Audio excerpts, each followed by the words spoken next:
and welcome to Tafakari. If you're new here, Tafakari is a Kiswahili word that means to ponder, to contemplate, or to think deeply. And we encourage critical thinking in this channel. So we carry on with the Decolonial AI development series, and we are still on the topic of the coloniality of being. And if you're just joining us, the coloniality of being essentially has been described in many ways by different decolonial scholars, but I'll just summarize this based off a publication by Maldonado Torres, which is actually titled that, On the Coloniality of Being.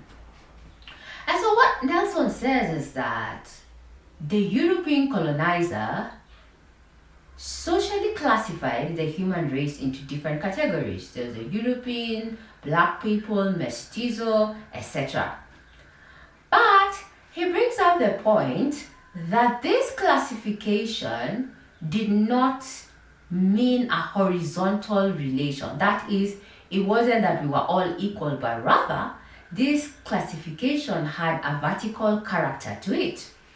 And so what happened is that you had the European, more so the male at the top, because there's a patriarchal element to this. And then after that, it was your distance to whiteness that now determined where in this hierarchy you are. And so because black people were farthest from whiteness, that means that they found themselves at the bottom of this artificial hierarchy. And there were implications to that hierarchy, which included being invisibilized and being dehumanized.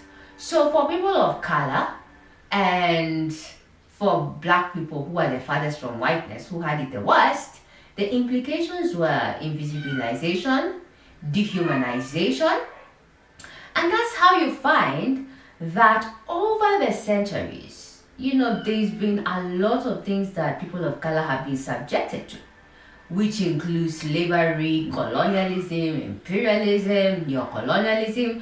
That is part of this.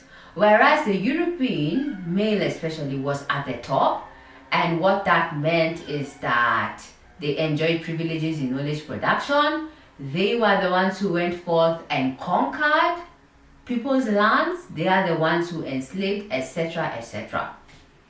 So, what is the implication of this concept in AI?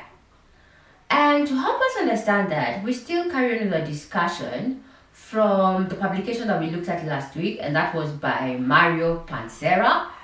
And the title of that publication is What's Left of Responsible Innovation After Gaza? Ecocide, Epistemicide, and Genocide in Occupied Palestine.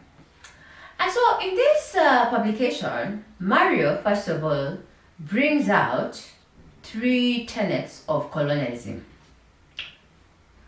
That was genocide, and that has also been brought out in Maldonado Torres' paper. That is, he talks about colonized and enslaved subjects being rendered dispensable. And then we have the other thing, which is epistemicide, and that is the subjugation or the alienation of the knowledges of ways of knowing of non-Western people. And then finally, there's ecocide. And ecocide here, we're talking about the destruction of ecosystems, which was a part of colonialism because plundered territories were those of colonized subjects.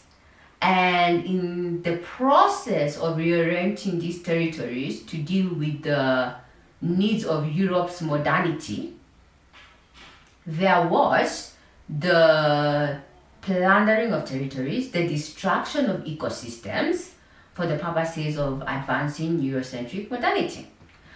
And Mario brings this in our modern day because as we speak right now, we are in the age of AI and its counterpart, AGI, that's, if you ask me, is AI on steroids. And there is a demand for for minerals. And that has seen the expansion of mining. Even just as recently as last year, there was within the Congo Peace Deal, there were negotiations for lithium exploration, and that has the backing of that has the backing of what's this? Two tech bros, if I can put it like that. So, essentially, what Mara is talking about here, when we're talking about ecocide, he's talking about the clearing of forests for the purposes of lithium exploration. And obviously, this happens in marginalized territories. Marginalized territories where formerly colonized people inhabited. And you see, what's happening here is that you have this thing called AGI, which is forever being said to be, in service of humanity. But you realize that narrative is not true, because in this case, aside from non-Western people being deemed as expendable, being looked at as invisible, also their territories are deemed expendable. And this is what he brings out even in this paper to say, whatever, because even lithium is very prominent in the green development space. And it's just basically to say that even within this green development space, it's green over there in Europe in terms of servicing the demands of electric vehicles and stuff like that. But in territories where this mining is taking place, so much is being endured by formerly colonized subjects, because this is where it is happening. And for example, with lithium, there are so many concerns in relation to the destruction of ecosystems, even just the clearing of forests. Should we clear forests for food, or should we clear it for mining? You see, there's so many things coming here. And the reason why I say this is part of the coloniality of being is because we're saying it's not just that racialized bodies are deemed expendable, it is even their territories.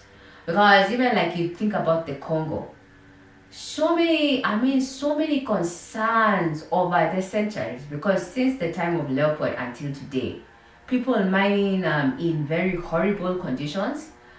But you realize that it's not a very big problem for global north. It will be said in passing, but essentially it's not a very big problem in the greater scheme of things, provided that the minerals are being channeled. So now that was all I had for today, where we are talking about the coloniality of being, and we are looking at it in relation to ecocide.